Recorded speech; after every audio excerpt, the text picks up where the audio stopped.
Huling katanungan. Naging mabuti ka bang ina at asawa? Oo. Mali. Wrong answer.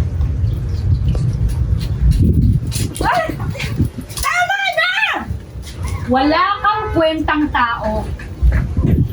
At wala kang kwentang, I don't know what to call you.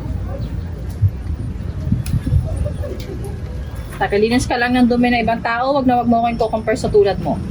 Tagalinis ka lang ng dumi ng ibang tao. Ha? At huwag mo kung i-compare sa katulad mo. Ha? Hindi mo? So stupid.